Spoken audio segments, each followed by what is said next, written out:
social science, political science, and international relationship. Now I will be handing over to Ila, but before that, we shall introduce every one of us who are on the webinar currently. Every one of us, let's introduce ourselves, and then Ila will introduce and start the webinar. Thank you. As for the introduction, shall we start from Anita Nautia? Yeah, hi, Ila. I'm Anita from India, and I am a coordinator of a mentoring program. And we have two programs in the mentoring program. One is the webinar, and another one is the mentoring mentees. So I'm managing this, and moreover, I run a green school in India, and which is after school and free school for students. Thank you. Thank you, Anita. Now, Sarul. Yeah, my name is Sarul. I'm from Mongolia, and currently I am engaged as a co-convener of APJ Women Network, and also I am the head of Women Network of Mongolian Green Party. And yeah, I'm also engaged in several NGOs in Mongolia, and professionally I'm a lawyer. Yeah, that's all in short. Now, Prakriti, please introduce yourself.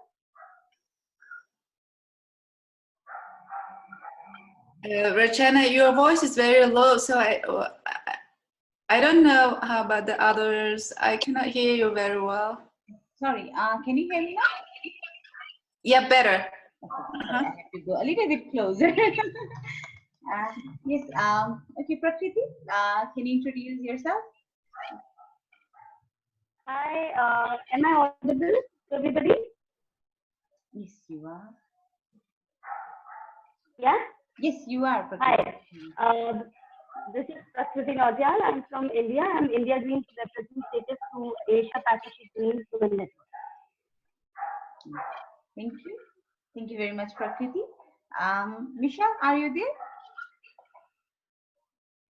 Yes, hi Rich, and I'm just unmuting. Thank you. Hello everyone.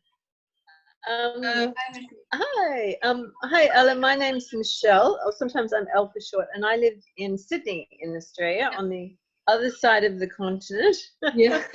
And we're in the same country, but a few thousand kilometers apart. And I work with the Australian Greens, and my role is called the International Development Coordinator.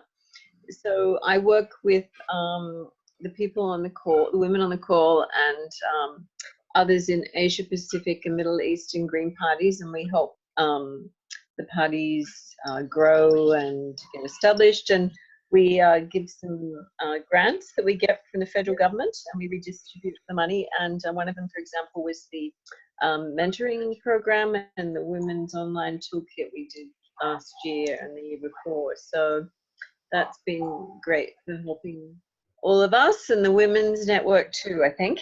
Yeah. And thanks to Anita and Rashana for their work on that too. So glad to be here today. It's teeming with rain outside where I live. Okay. Thank you very much, Michelle.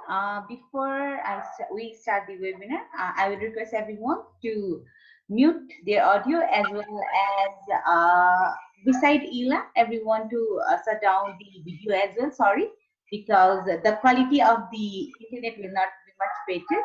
That is why. And later on questioning session, we can again start with the unmuting the audio and putting on the video again. Thank you very much. Oh, sorry. Before you guys, before you mute your speaker or your computer, I just need to confirm that you have read the article or my paper that we're going to discuss. Have you read it? Sorry, I have not yet read it. Okay. No one has the Ela. I can send it now if you give me your email. So while you're listening to me, I can send you the document. So that will be easier. If you send it to Rishana, could you put it in the chat box? Yes. I Would that had, work? Yeah. I think I sent that already to Roshana. Yeah, the previous one, I guess. Can you again? Sorry, can Yeah. you send it? Yeah, I will send you. Send again. That email on, I'm just going to recall the email. The email on the 4th of February. I can resend it to you. Okay.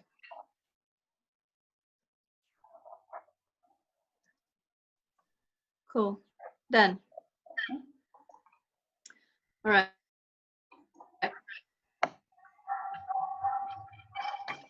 So how many minutes do I have to discuss? You have got You have 30 minutes. to 45 minutes. Pardon? 30 minutes to 45 minutes. Okay, cool. All right. So, hello everyone. Today is quite sunny in Perth. 2 p.m. at the moment. And today I'm going to discuss about my paper published in September 2018, which I discussed about women's representation in ASEAN parliaments, and I'm using a QCA approach.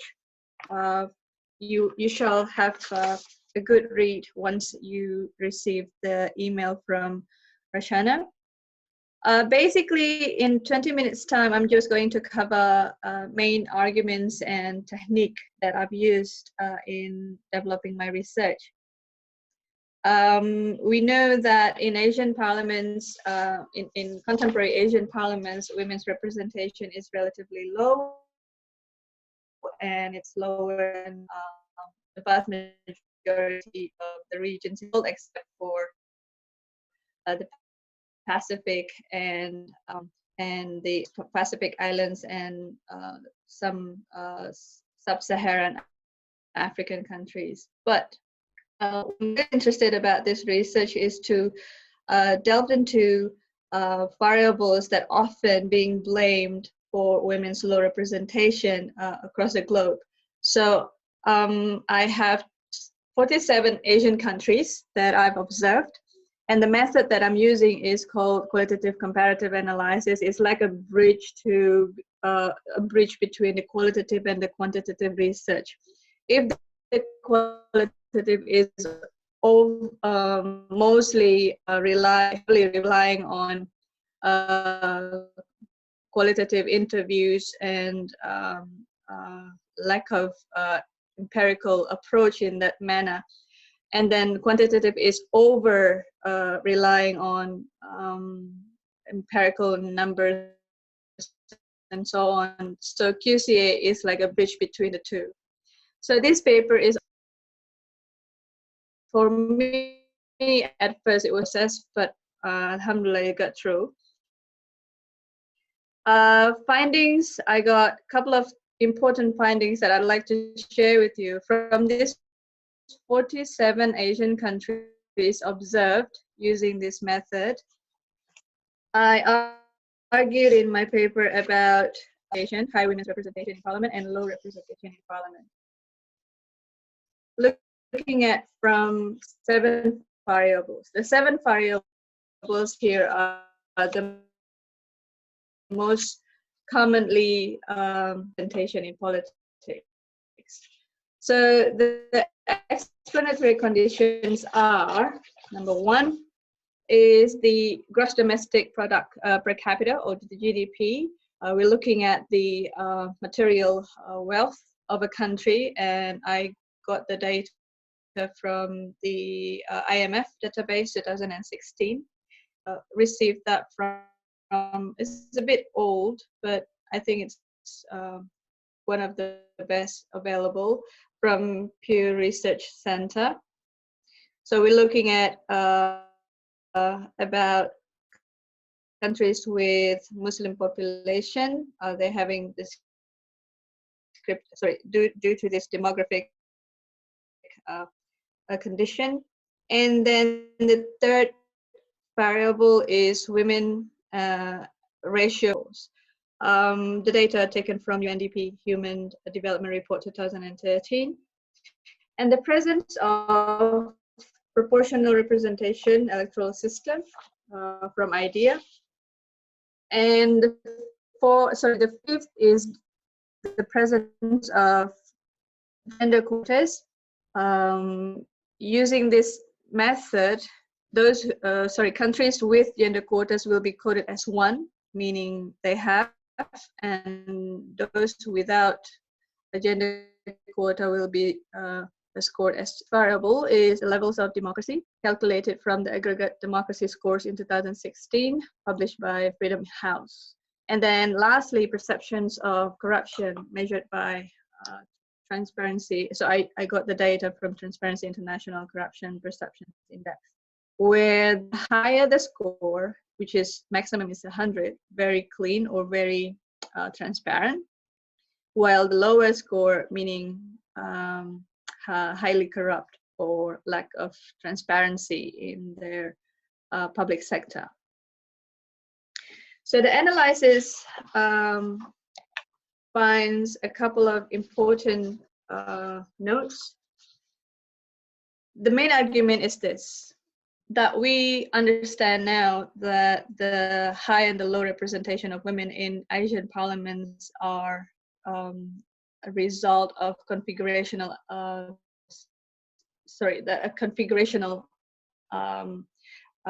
condition rather than one or two variables that let me say it again. The majority of research about women in parliament using quantitative method or numbers are relying on regression, right? So regression looks into, you have say 10 factors. So which factors from these 10 factors will be very significant in influencing the outcome that you have in different cases. So regression only tries to find which one is most important factor, right? But QCA is about, it's like cooking fried rice. Let me give this very easy analogy.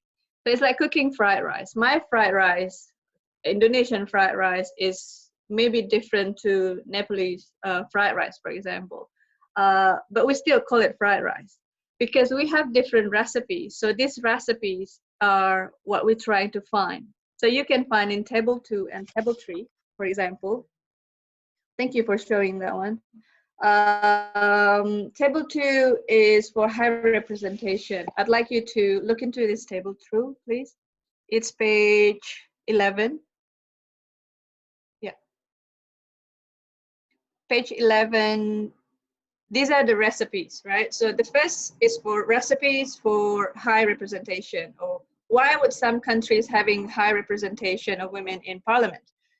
So there are 7 paths, okay? We find this in table 2. There are 7 paths. I'll guide you step by step, easy. So look into the consistency. Consistency means the exact path that a country has. Like each countries here have their paths, right? I'll explain to you in a second. Let's say Timor-Leste. This country has the biggest portion of women in their parliament, and the route or the path that they have is small g, means low GDP. G, when I wrote it capital, it means the presence or highly presence. Or if it's a small letter, that means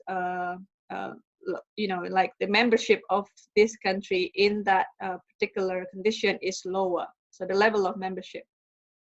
So again, Timor-Leste, right? So we got small g, small m, small l, but big P, big Q, and big D, and small c.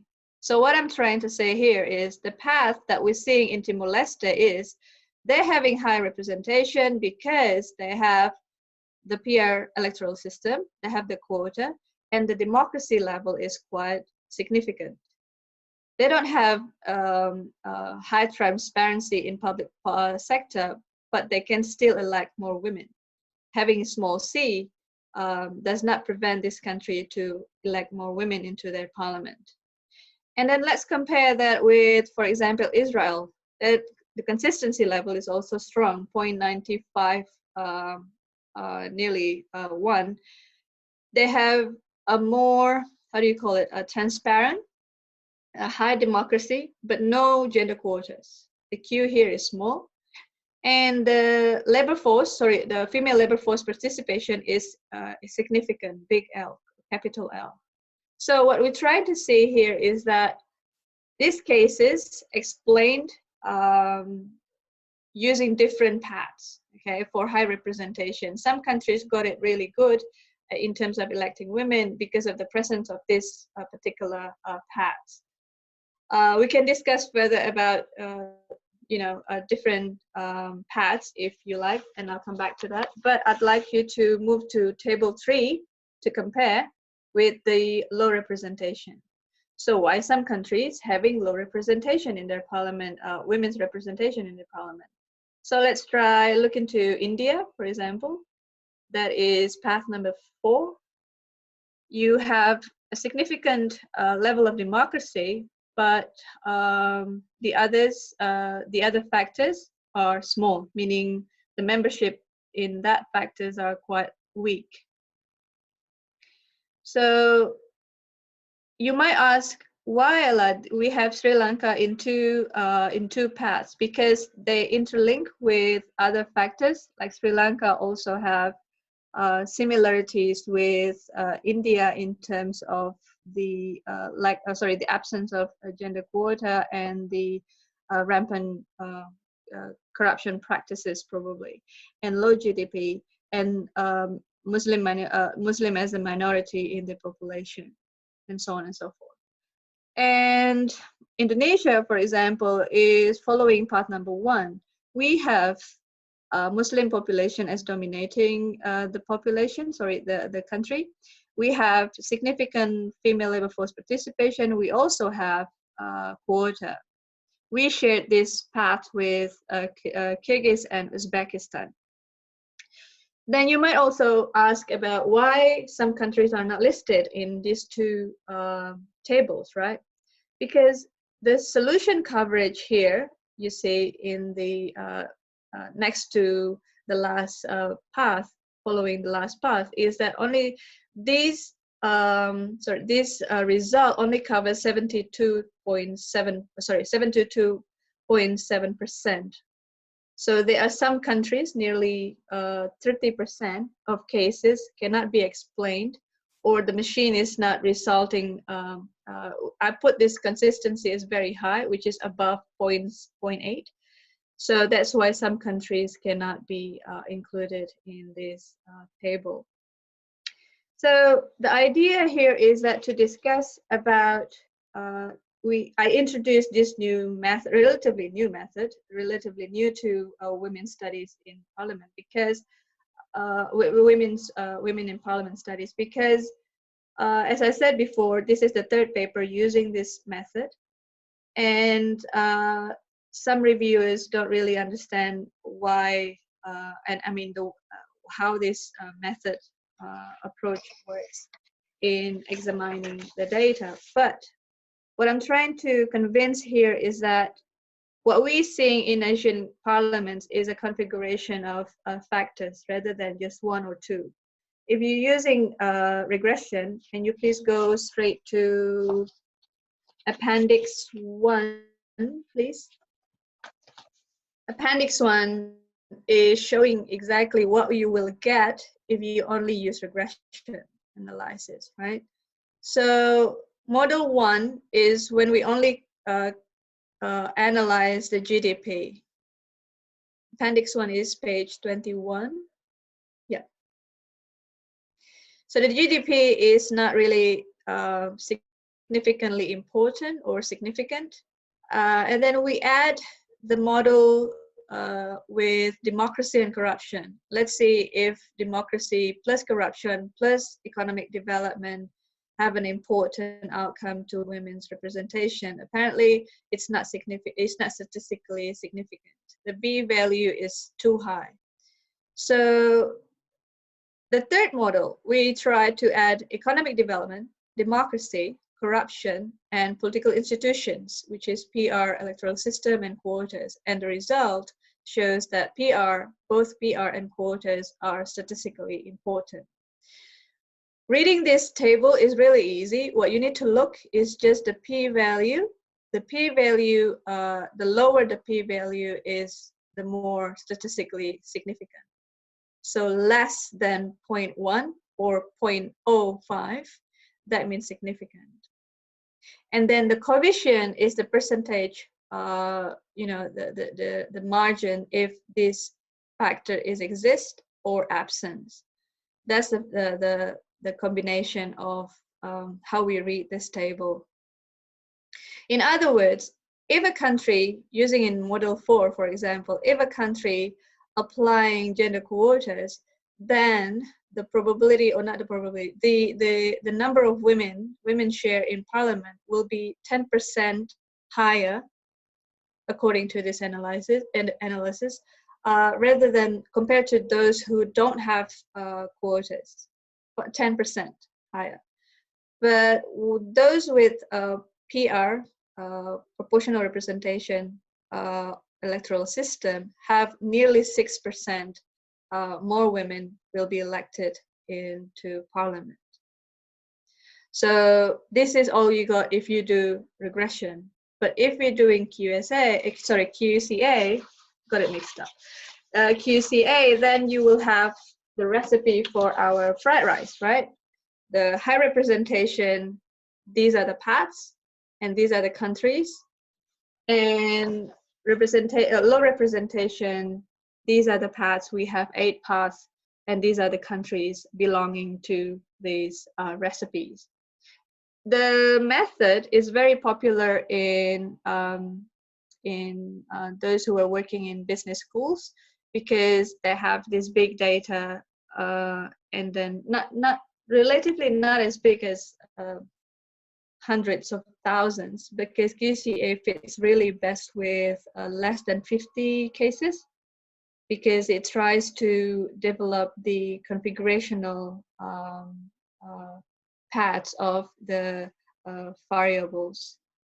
So I'd like to hear more from you about this research. I'm hoping that it will be giving you some insights to what really being discussed in during my research here, is that because I introduced a new method to enrich the research on women in parliament, and especially in Asian parliament. Sadly enough, though, that studies related to Asian women in their parliaments are very few. Probably we need to write more about women in Asian parliaments. And I'd like to hear from you, and please unmute your mic so I can hear from you. Thank you.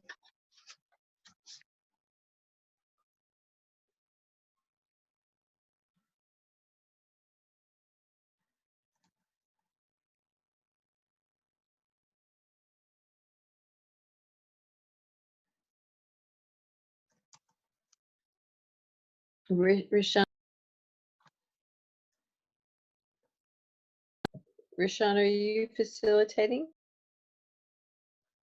Or Anita, are you facilitating? Yes, Rachna is facilitating. I'm facilitating currently. Okay. Anyone, do you have any questions or anything related to the paper Ila has just presented? Or your say on this behalf?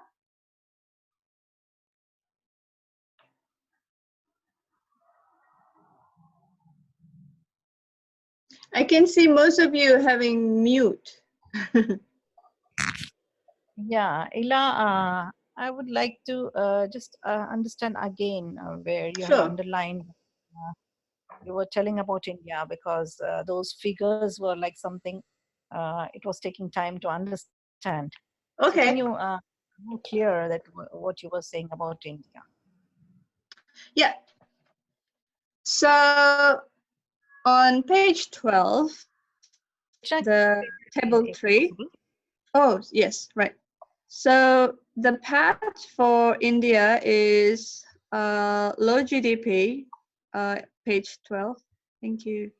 Yep. All right. So let's focus on path number 4, where we have India.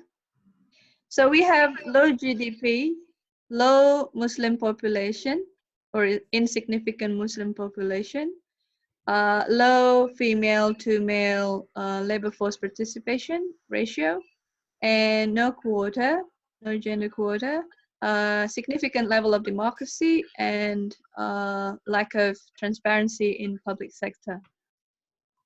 So that is the how do you call this? That is the configurational analysis for India for having low representation.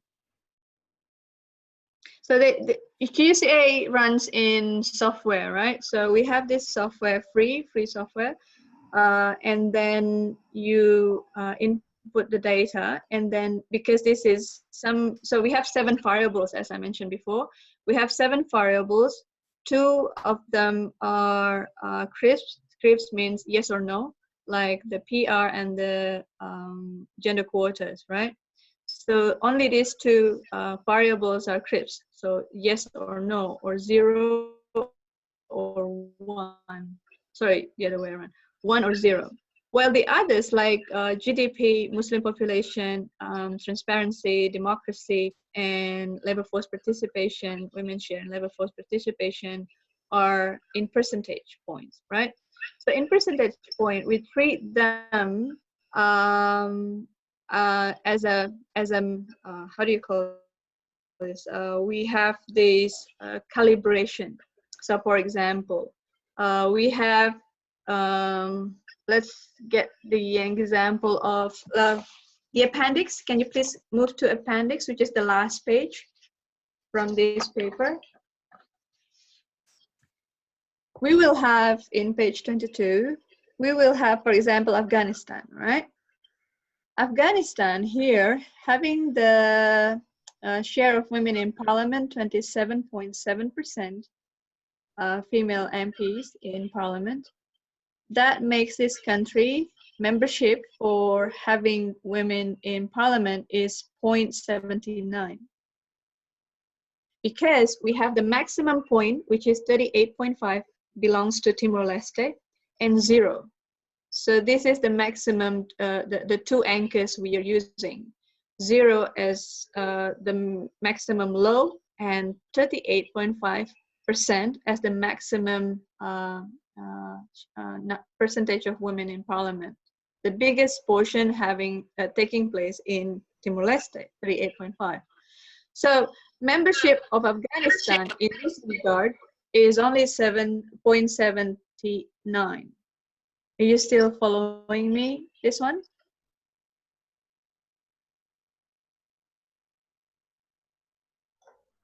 Yes. Or maybe we should go straight to India. All right, let's do this. India.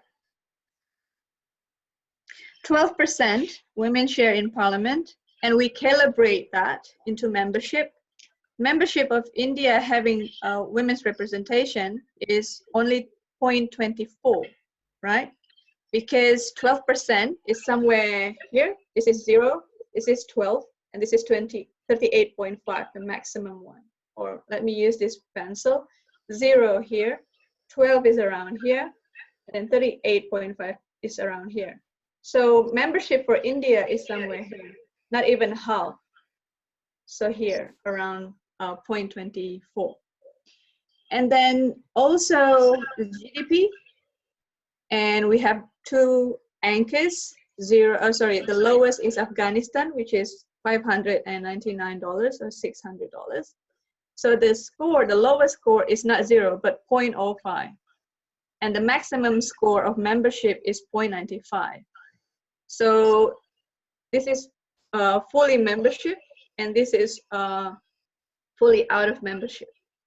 These two anchors that we use for calibration. Sorry.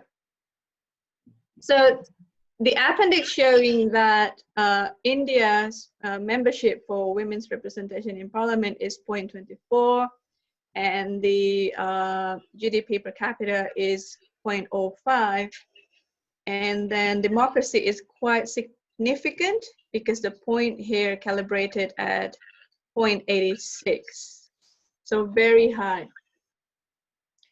And then let's move forward to perceptions of corruption. Remember that the higher the score is, the more transparent the public sector is. So this is quite low, 38 for India. So the membership is 0.42. And the presence, sorry, the absence of proportional representation, meaning 0, and the calibration score is 0.05, which is non-member, not a member of having PR electoral system. And gender quotas and Muslim population here, we only have 14% for India.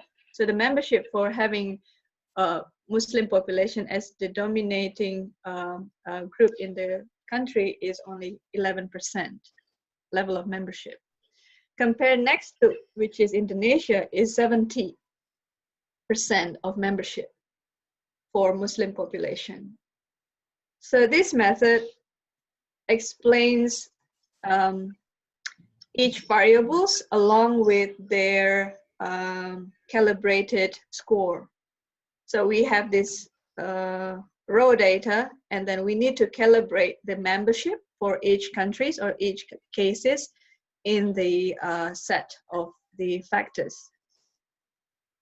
So back to India, the result shows that India's low women's representation are due to these factors.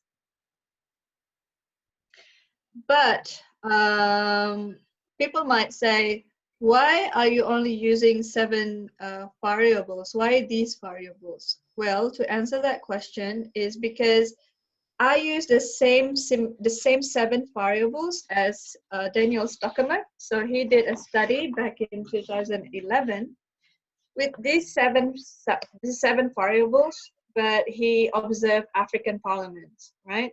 So he observed the possible impacts of democracy and corruption on the number of female deputies.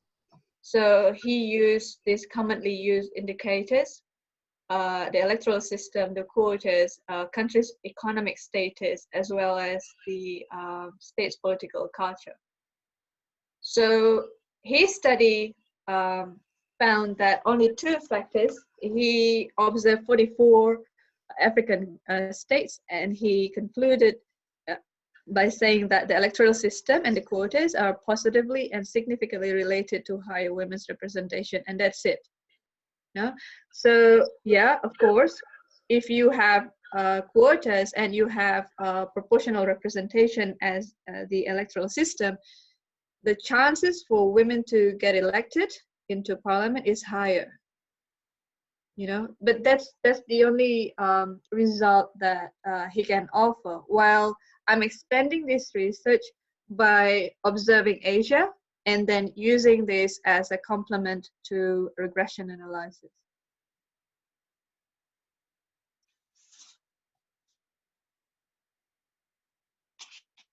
Ella, how do you find the score of democracy? Pardon? How do you find Yeah. the score of democracy? Yeah. Democracy is from, let me show you to the page 8. On page 8, we have the source for the levels of democracy. So I calculated the aggregate democracy scores in 2006 studies published by Freedom House. So they have this scale 0 as worst and 100 as best. Yep. If you go to their website, they have this aggregate score. So it's like an index where they have variables that they measure on the political rights, civil liberties, and freedom, and the rating scores. So it's very helpful in a way to help me calculate the levels of democracy in these countries.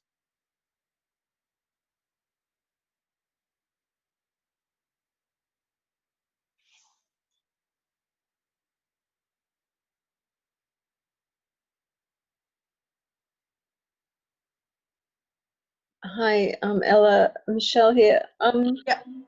It's always a big issue around quotas. I was just thinking, did you want to explain your thoughts on quotas and how useful you think quota systems seem to be in Asia? Yeah.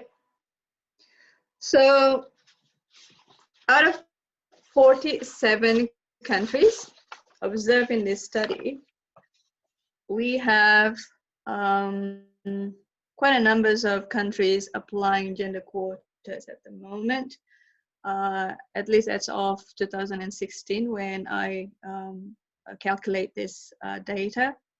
The presence of gender quotas is no doubt helping women's political nomination in national parliaments. However, learning from Indonesian experience, because we have this approach since 2013 and firstly implemented in 2004, so we experience a hike in women's nomination, but the electability is rather meager. It's rather incremental, if I can say that way, because the electability is not really improved because of the gender quotas, candidate gender quotas.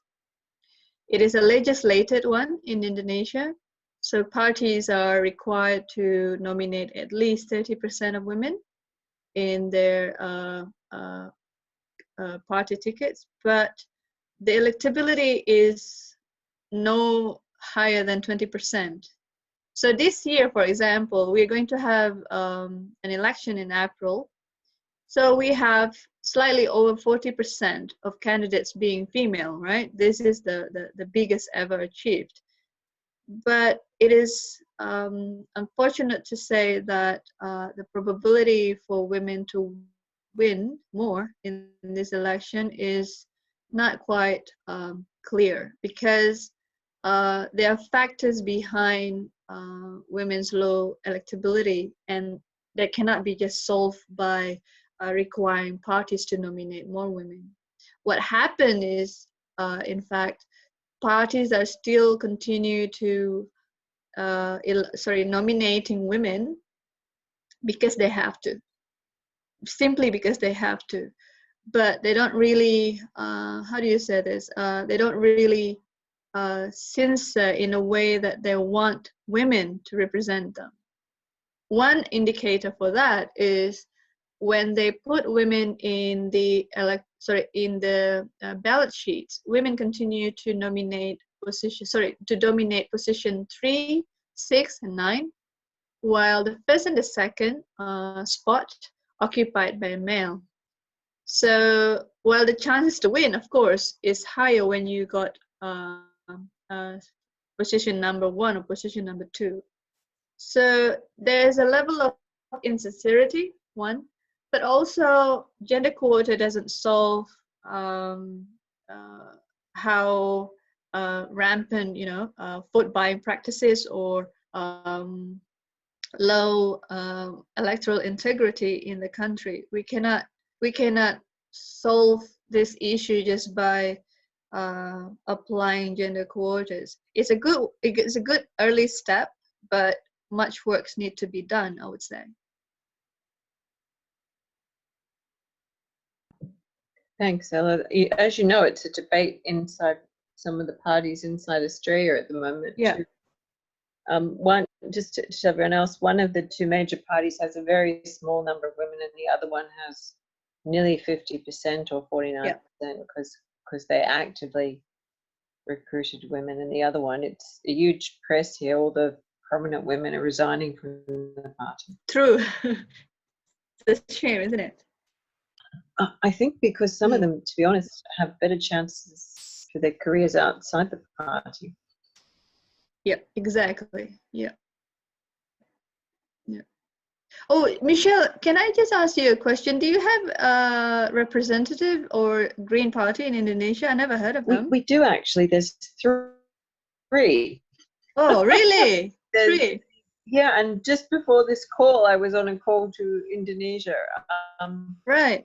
There's Yeah. one in Aceh, the Aceh Greens, and then for nationally, there's two. One is the Green Party Indonesia, Party Hijau, and the other is SHI, which translates to Green Union. And they're all standing candidates, though they're not registered as national parties. Yeah. But they're all standing candidates in the April elections. Oh, and which party are they with at the moment? All three of the parties are standing candidates. It's a bit variable. Some are standing, like as senators. Oh yes, DPD. Green. Yeah, and some are kind of standing through other parties, but they're not aligned to just one particular party. Yeah. But SHI, we should put you in touch with her. The president of the party is a woman. Okay. Yeah. So we should do an email introduction to you both. Sure. Yeah. Thank you for that. Questions, please, or comments or critics?